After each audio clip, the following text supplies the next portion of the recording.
called Razia from Evergreen Secondary School to advance the case for the proposition from the points of view of women's rights awareness organizations and married members of the labour force.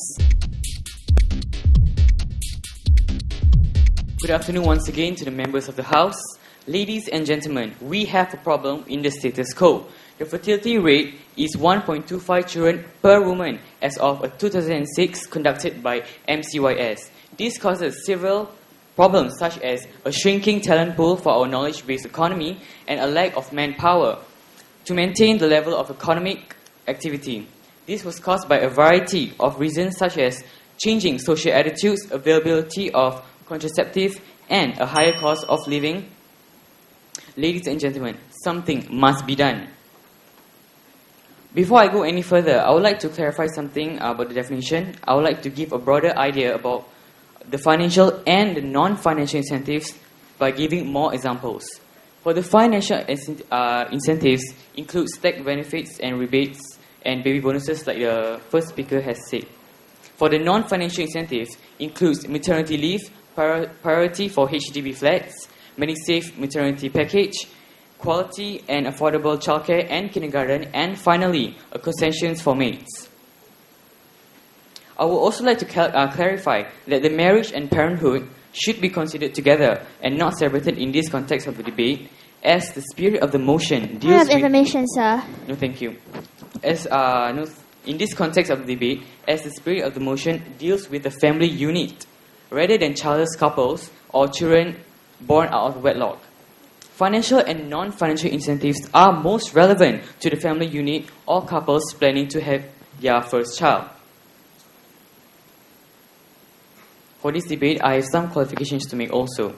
What the proposition team is proposing today is an extension of the policy that already existed and had limited success.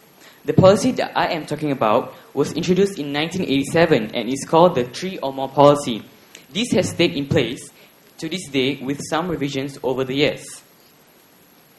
According to the report written by Yap Mui Ting for the Journal of Population and Social Security, this 3 or more children policy work as statistic shows that from the year 1987 to 1992, there was an approximate increase of 6,000 births per year. So, ladies and gentlemen, let's put Pointer. No, thank you. Let's put it in the requisite effort and resources to make the existing policy work on the scale that we need it to. How? By putting in more financial incentive in the status quo. Point, sir. Yes. We ask you, if you were giving, let's say, $5,000 in the past, in year 2004, then we tell you, how does a mere $500 actually help in this case? Because people who have wanted to accept your financial incentives would have done so already in the year 2004. Like I say in the Yap Meeting report, there is a limited success where there is an increase from 1987 to 1992. There was an approximate increase of 6,000 births per year. And people already accepted that. So what we are doing is to implement more so that people will implement more, since there was an increase the previous year. So we are saying that we should... I have information, sir. No, thank you. Okay, now going on to my case proper. For my first substantive, which is on long-term sustainability of Singapore's economy. In the post-period, Singapore has been moving in the direction of building a knowledge-based economy, which places heavy emphasis on creativity, capability, and versatility of its workforce. Therefore, Singapore's human resources must be discerningly managed. Fundamentally, Singapore needs to maximize its talent pool. To fill this knowledge, no, thank you. To fill this knowledge-based economy by keeping the population at the replacement level of 2.1 children per woman. This can be best done by increasing the financial incentives provided to families. In the face of the global economic crisis, this long-term perspective, no thank you, this long-term perspective is all the more important for Singapore's economy if we are to recover. And this brings me to my next point on the effectiveness of financial incentives. Financial incentives are particularly effective because they are both material and psychological motivators Firstly, while non-financial incentives are beneficial and appreciated, government grants, like the baby bonus scheme, are the measures that help individual families the most because they are not circumscribed by each family's unique situation. Grants, like the baby bonus scheme, provide cash in hand for families to spend at their discretion in the areas that are deemed are best for the child's welfare, something the government cannot decide for the individual family. Simply put, it is money in their pocket to spend in the right places.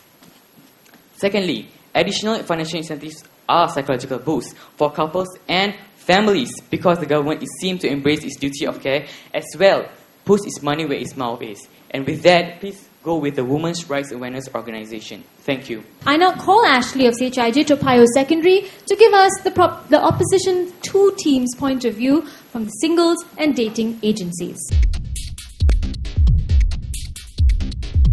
Good afternoon, ladies and gentlemen of the House. Now, as the second opposition team today, we believe that this House should not implement more financial incentives to encourage marriage and parenthood because of the ineffectiveness of financial incentives in encouraging marriage and parenthood. Now, but before I move on to my substantive, I'd like to deal with a few points of contention that the proposition today has brought up. Now, the first proposition team today has said that they will provide funding for more weddings. But now, weddings are not the concern of singles. Singles can afford to have weddings, and in fact, financial constraint is not even the problem with singles today. So, why are you providing the weddings fund for? It is completely no use. Now, the second proposition team today has brought up the point that marriage and parenthood should be put together. But the opposition today tells you that marriage and parenthood are not the same thing. Just because of this scheme, the proposition has treated marriage simply as a stepping stone towards parenthood. But this is not so. Marriage and parenthood are similar, but they are totally different issues, and the government, as well as the married members of the workforce, should not lump them together.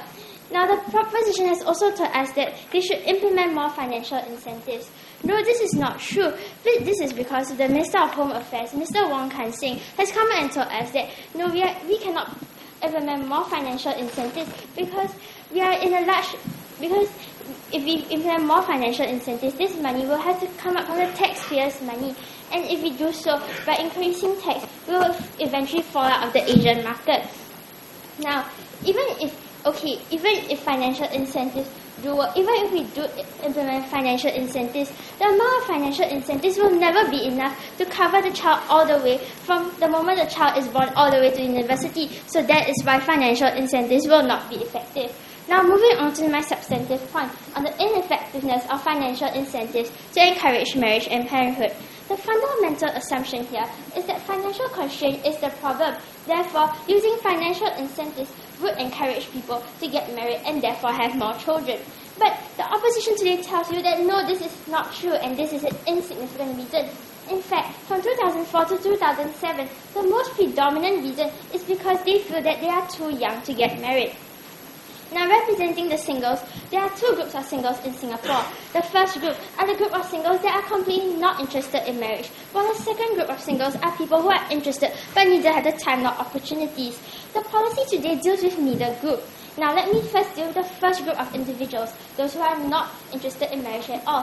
Now, why are they not interested in marriage? This is because they have other priorities, such as establishing their career and furthering their studies. We must understand that the generation today has grown up in a competitive society where being the best is not enough, but being the best in bold, capital, and underline is what everybody aims for. So therefore, they work longer in order to establish successful careers before settling down, and settling down is not a priority at all. Now, in the past, only men had the opportunities to work, and therefore they married late. They married late after finally settling down with a good career. Now that women have the same opportunities to have a career, they are doing the exact same thing. It is only natural of them to do so. Therefore, we cannot throw them financial incentives and expect them to prioritize marriage. We cannot throw them money and expect them to change their mindset about marriage. Now, moving on to the second group of individuals, those who are interested but neither have the time nor opportunities to meet new people. Now, we understand that in Singapore, there is a national preoccupation with monetary gain. Therefore, these singles these days are overworked. They spend more than 40 hours on weekdays in the office working, and it's not even on weekends. Therefore, they have very little time to meet new people and socially interact with others. In the Marriage and Parenthood Studies 2004, the top reasons for singles not getting married was because they had not found a suitable life partner. And in 2007, this was the same. So what does it tell you? Obviously, the policy has not been working. Now, representing dating agencies, this is our main concern, that people are not having the time, not opportunities to meet new people. And because of this, they do not, because they are very busy, and if they are very busy, they do not have more time to widen their social circle and find their life partner. Obviously, the government is tackling the wrong problem here, tackling the problem with the wrong solution. If financial constraint is not even the problem, obviously financial incentives will not help. It's just like saying, okay, I have a stomach ache now, so I should take aspirin to cure my headache. It's a complete problem-solution mismatch. Therefore, we say as the opposition today that the government should focus on changing the mindset of the people and increasing opportunities for those that are interested, instead of throwing financial incentives and expecting singles to get married just because of this. Thank you.